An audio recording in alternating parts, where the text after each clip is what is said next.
Yes, that music can mean only one thing. It's a semi-relevant movie quiz. The quiz where we try and stump each other with stupid questions about 2014's Kingsman: The Secret Service. We've got 3 questions each, and whoever gets the most questions right wins a really pretentious Savile suit. Wow. I look forward, Dave, to seeing you stuffed into one. Sorry. Unbelievably rude. Unbelievably rude. Right. I want to go first. Because of my rudeness, There's a good reason for that. So I had a quote. I bothered to copy and paste, so I'm going to read it out about the movie. Since 1849, Kingsman tailors have clothed the world's most powerful individuals. Wanky. In 1919, a great number of them had lost their heirs to World War One. That meant a lot of money going uninherited. Don't worry, King Charles will have that. And a lot of powerful men with a desire to preserve peace and protect life. Our founders realised that they could channel that wealth and influence for the greater good, and so began our adventure. An independent international intelligence agency operating at the highest levels of discretion, without the politics and bureaucracy and limits that undermine the intelligence of government-run spy organisations. A suit is the modern gentleman's armour, and the Kingsman agents are the new knights. Fucking get out. You know, really just the plunky plunky music underneath as you're saying that just really adds to the funniness of that. Fucking wanky bollocks. We didn't really talk about Michael Caine too much in this movie, which is fine. It's a little bit ironic that Michael Caine, famously from a working class background, who's built his career on his working class accent. And then ditched it. Yeah, go on. Also famous tax exile, famous Tory, famous Brexiteer, famous cunt. That's right, Michael. You pull that ladder up behind you because other poor people do not deserve a chance. Yeah. Now, is this the question? Sort of. Now, he plays the head of this upper class spy organisation, and there's some irony there, but then not when you consider this man's life. In this movie, just bear with me here. The movie opens in the year 1997, which is the year that Eggsy's dad dies. That's right, when we were 7 years old. So we are, in fact, even older. Okay, than keep the main going. character Keep of this going. movie. Focus. We can How do this. many films did Michael Caine make in 1997? Was it A, no films, B, 2 films, or C, 4 films? I think Michael Caine's made about 200 films in his 50-year career. He's made how many films? About 200, I think. 200 films. I'm trying to think of 1997 movies. Would it help if I told you that of his 1990s movies, I did not recognise a lot of them? Yeah, it feels like a bit of a bust period for him. How many? What were my options again? 0, 2, and 4. Okay, 0 doesn't feel right. Like, I think he's making a movie a year because he's for 200 movies. That's pretty prolific. So I reckon that's gonna. I reckon 0's off the table. That leaves with 2 or 4. I'm trying to think of a single Michael Caine movie. I hope you've got them from 1997. I can't. I'm going to go 2 because I can't think of any. Incorrect. Michael Caine didn't make any movies in 1997. He didn't make any movies in 1997. Nope. If you'll bear with me 1 second. So that's no movies in 1997 for Michael Caine. No movies in 1997. In 1996, he made Blood and Wine, which I've never heard of. In 1998, he made 3 movies. He made Shadowrun, Curtain Call, and Little Voice. Again, heard of any of them? What the fuck is happening? 1999, Sam. The Cider House Rules. I have heard of that. I've not seen it. Yeah, heard of that. The Debtors. 94 on Deadly Ground. Blue Ice. Noises Off. Bullseye. Mr. Destiny. Shock to the System. I'm skipping the ones you'd know, by the way. There's a lot of Michael Caine movies where it's like, well, I needed to pay my tax bill because I've insisted on coming back to the UK, or I needed to add another wing to my mansion. Is Michael Caine making a movie? Yes, he is. That's right. That's right. Famously, Michael Caine said, someone's... is it Michael Caine who said... It pays Someone for the said... wings. Someone said, oh, did you ever see... Oh, you were terrible in this movie that was terrible. I can't remember what it was. And he said, oh, I never watched the picture, but the house it bought was lovely. Yeah. And he's very much that guy. Next question. Right, so this is a franchise. This is a full-fledged... Because we can't have just a movie anymore. We aren't allowed to just make a movie. So, how many Kingsman movies have been made and are in development? So, total. Well, have we got options? We have. Oh, their options are 3, 5, or 7. So, again, this is movies that have been released and movies that have been announced. So I nearly did the classic mistake of loading up Disney or whatever this was on, typing in Kingsman, and then going, oh, for fuck's, just name them by numbers. Kingsman 2, Kingsman 3, and the first one, the third one in the list is just called The Kingsman, I think, or something similar. The Kingsman doesn't have the subtitle, which I nearly watched. I loaded it up and went, this is from 2021. I think that movie has Rasputin in it, by the way. I don't know if that would influence your decision to watch it at all. It looked like that from, and I was so luckily I noticed and didn't watch an entirely separate Kingsman movie. Yeah, Disney doesn't give you the year when you search it, whereas I think a lot of the other services give you the year it was made.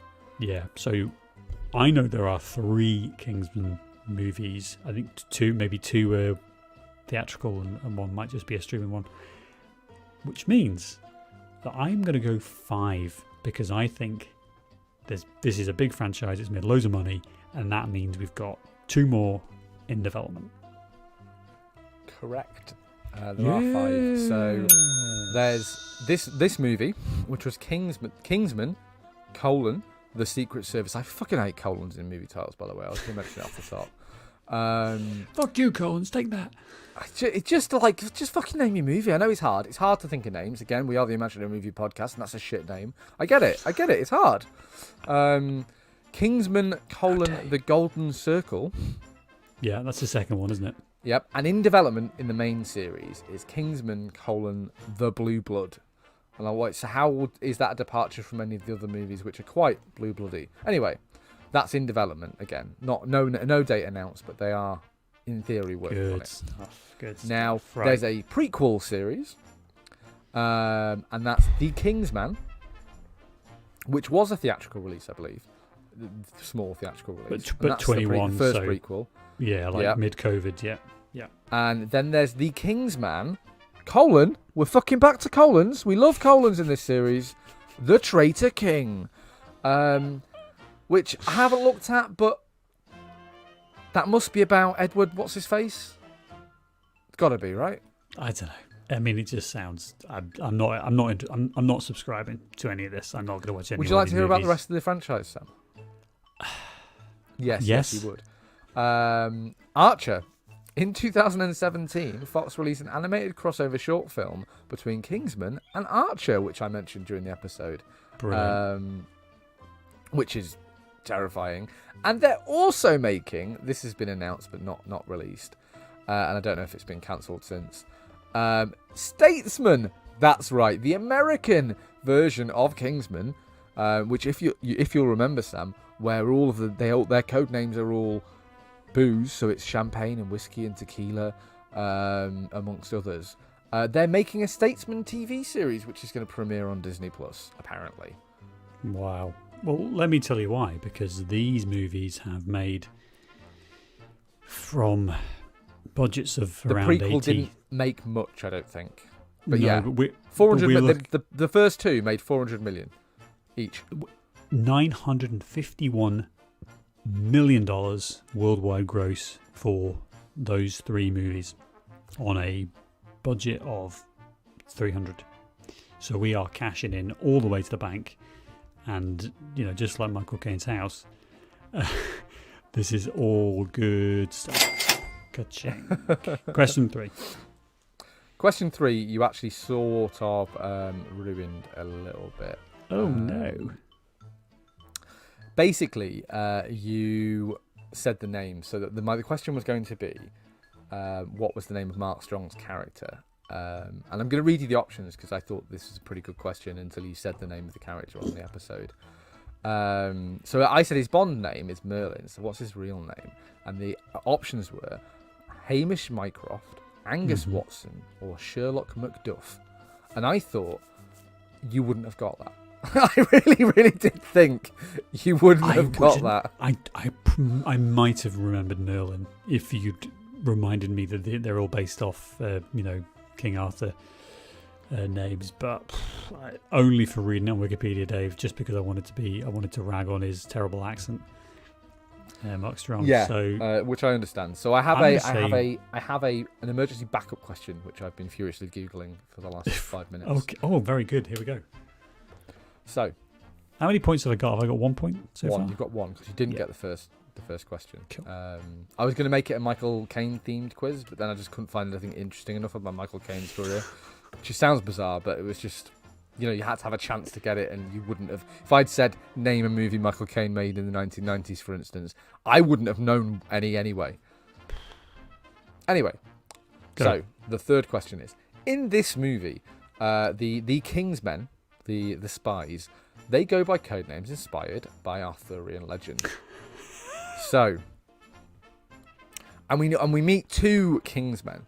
So at the beginning of the movie, Jack Davenport's character is killed, which spurs the rest of the plot in that we are casting about to replace that character, right? Mm-hmm.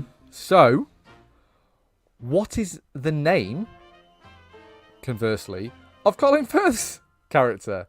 So I want Colin Firth's spy name, right? He has a code name, right?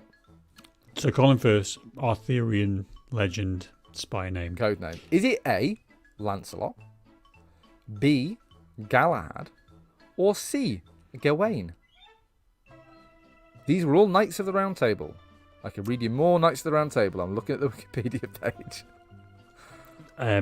Yeah, that's a good question, Dave. That's an interesting question to drill down on, and I wonder if we might see some of that later. I think it is. It's not Lancelot because that's the replacement. That's Roxy.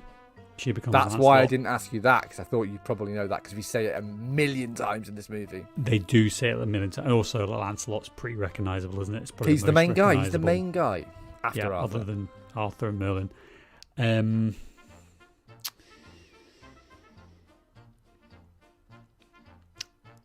I think that Eggsy becomes Galahad at the end of the movie. I'm pretty sure that happens. I'm remembering. Yeah, correct. And so, based on that, does he take on Colin Firth's name? Yeah. And so the answer is Galahad. Correct.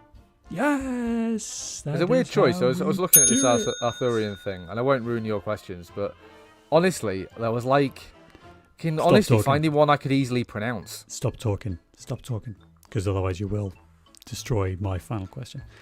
Good, I'm glad I've destroyed your question, just like you destroyed my question. Well, fucking pick less obvious questions then, I thought that was a good question. It was very good, other than the fact because we're usually terrible with character names, especially like boring Mark Strong characters. I know, but I just happened to read it this one time. I'm really sorry, Dave. And if it had Merlin first, I would have just read Merlin and not even considered his actual name. So really, it's Wikipedia that fucked me for being accurate for once. Yeah. So we have come on all of the questions. I think we're kind of. Some similarities here, so I'll dive into my three and we'll see who's going to be the winner this week. So question 1, the Kingsman movie all features pretentious upper class men wearing Savile Row suits, but how much on average does one cost? Is it A, £5,000, B, £7,000, or C, £11,000? We're looking at average cost. This isn't scientific. What do we think? Now, Savile Row is a thing that I've heard of because of Ponzi films like this. Real place, full of suits. It's a place where you buy suits. You can go to Savile Row and you can get suits, yeah. Now, I've never spent £5,000 on a car, so obviously I'm a bit outside of the Savile Row suit market. God, what a fucking loser! Hasn't even spent several £1,000s on suits, and they said how much it was then.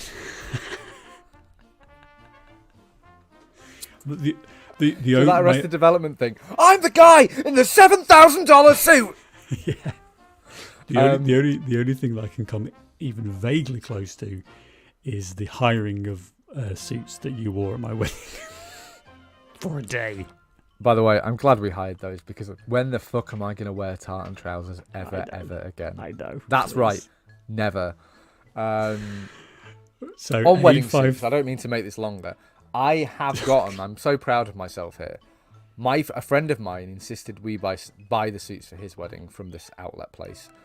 And so I have this blue tweed suit, which I have now worn. On next Saturday, I will have worn it to 4 weddings, which I think is more than I thought I'd ever wear. Pretty good. Yeah, much more. Anyway, I think a Savile Row suit runs you around £7,000. Although I suspect you could spend what you want to spend. I mean, obviously, yeah. This is not scientific. This is like the average cost, but it's not the answer that I had for. Oh, ow! It's actually £5,000, between £4,500 for a Savile Row suit. Probably the lower grade one. You know, like if you're really slumming it, I imagine you can go up to whatever you want, gold encrusted, fucking wanky shit that you can buy from Savile Row. So there we go. Question 2. Colin Firth is known for his hammy rom-coms, but he's also in another spy movie based on the deception operation to disguise the invasion of Sicily in World War II. Follow me? What was the name of that military operation and the movie that Colin Firth is in? Is it Operation Mincemeat, Operation Overlord, or Operation Husky? So this is, you'll remember, I fucking when they this. they got a guy who had died, and they dressed him up in a British military uniform, filled his pockets and bags and everything with like papers marked secret. Secret, don't read this, Nazis. Look, and basically convinced the Germans that they weren't going to invade Sicily. They were going to invade somewhere else. I think maybe like towards Genoa or something. And it worked. And this body, whoever he was, this guy ended up, saving thousands of lives in his death. So read me the answers again. Operation Mincemeat, Operation Overlord, or Operation Husky? Operation Mincemeat is a thing, and I want you have to tell me what it actually is afterwards. I'm fairly sure it's Operation Overlord, but for some reason, all I can think of is Operation Urgent Fury from the Vietnam War. I don't know why. It's just I think it's Kissinger dying. It's just made me very fixated on a certain period of time. Yeah. I think it's Overlord. Urgent Fury was the invasion of Grenada, I think, wasn't it, by the Americans? Oh, was it? In the 1980s. Yeah, so that was like still weird, like fucking Grenada. What? So these are all real operations. I would say I haven't made any up, and you're locking in on Operation Mincemeat. No, I said Operation Overlord. Operation Overlord, right? Okay, no problem. Oh, it was in fact Operation Mincemeat. Operation Overlord. That doesn't seem overly optimistic, does it? Operation Shrapnel Injury. Operation Dead Paratroopers was D-Day. So you were so close. Operation Overlord was D-Day, and Operation Husky was the actual invasion of Sicily itself. Damn. So Dave, we are 2 for 2, and you lost on our history question as well. Tenuously linked to this movie. Very disappointing. Let's see if you can redeem yourself with another history question. Wipe my face. Yeah, this would be nice. And this is where we nearly had a very similar vein here. This movie features code names based on the Knights of the Round Table. Which of the following isn't from King Arthur's court? Is it A, Percival, B, Tristan, or C, Joseph? One of these is not a Knight of the Round Table. What are we thinking? Go into those shitty fantasy books you've read so many of, and think about all of the Arthurian legends that are just dripping from the page. I think Tristan definitely is one, because I certainly remember reading the name on the article 3 minutes ago. So that's not terribly interesting. Percival sounds... I'm torn, really, because Joseph's definitely Jesus' dad, right? And I'm not saying more than one person can't have... Well, obviously God, but, Joseph is the name of Jesus' earth dad. I'm a big Bible historian, you understand. It's Earth Dad. It's Earth Dad, that's right. Jesus' stepdad, right? The guy was banging Jesus' mum, right? Yeah. No, he didn't. He was called Joseph. He didn't. That's been established. It was immaculate. And there's also Joseph in the Technicolor Dreamcoat. And I'm a bit unclear on the actual relation to the Bible there. But again, Joseph is a very biblical name. It's very, very biblical. Okay. And Arthurian where we're legend going. is a lot more Celtic. And Percival, was it Percival? Percival, Tristan, or Joseph? So Tristan's definitely it's fucking Welsh as shit. Tristan's Welsh as shit. That's fine. It's definitely Arthurian, right? I think Percival definitely is. So I think the one that isn't is Joseph again, because there's a lot of Josephs about. It's not a very sexy name. Of Arimathea. Joseph of Arimathea. Exactly. I have no idea who that is, but it's a name from Indiana Jones. The Last Crusade. Joseph, Jesus' stepdad. Joseph Sellers, our good friend, there's... Exactly, like evil genius Joseph Sellers, Stalin, obviously. Joseph is everywhere. So Joseph Sellers and Stalin, obviously, post-date Arthurian legend, certainly. Both should be spoken about in equal terms, I think. I think my major overriding point is that I think that the Arthurian legends were invented by... some guy at Oxford in like the 1680s or something. Yeah. So I need an answer. Geoffrey of Monmouth. Which Joseph. I think Joseph is the one that isn't an Arthurian name. Dramatic pause.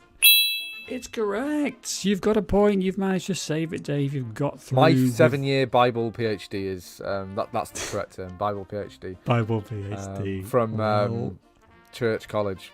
Well done. Well, you completely fucked the other ones, but you got the last one in the end. I think. How many did I get right? 2. 2. Do you just want me to just briefly? No, we don't. No. We have on the selected members. We have Accolon, Agravain, Arthur, Bagdemagus. This is Bedivere, Bors, Bruno, Cador, Caradoc, Dagonet. You see, there's a lot of names I would have instantly known were Arthurian just based on how stupid they were. And Joseph is not stupid enough. I'm going to give you a smattering of applause for your single point, and a heavy applause for me. That's the end of the game. We have done it. We've got through another quiz. We've got through another movie. And I think, it's all coming up Millhouse for me as the winner of this episode. This was a good movie. Last point, good movie. This isn't like a recrimination-y, we all regret the time we spent doing that. No, we didn't. But I think definitely... It's a movie with some pop that I look forward to never watching or thinking about again. Exactly. So we will not be doing sequels. And that's fine. It's okay. I just feel like we want to be really... Next week, I want to be feasting on something. I want to be feasting on something that's just going to really nourish us. It's going to give us something that we're going to walk away sated and not have this slightly unsatisfied feeling that I'm currently experiencing. We could do a white guy movie. I suppose the trouble is that some of them maybe haven't aged as well. Maybe we could do Batman Begins. I know there was a bit of a moratorium for a while on Batman movies, obviously, but that's a Nolan film. I haven't seen it in forever. It's a bit more self-serious. It's a total fucking white guy picture. Yeah. It stars famed racist Liam Neeson. I think there's lots of movies that we could do that hit that kind of real sweet spot of us just indulging ourselves. Christopher Nolan has made lots of those movies. He's made almost all of them. Yeah. Almost all of them. That was what my other thing about Michael Caine is. He is in so many Chris Nolan movies. He's part of the Chris Nolan cinematic universe. However, Dave, before we go, I know the movie we're going to do, and you're going to love it. It's going to be great. And I'm going to keep talking, so there's absolutely no way that you can object to next week us sitting down and watching 2 hours, 38 minutes. There will be blood. See you next week. We've never gone back on that ever.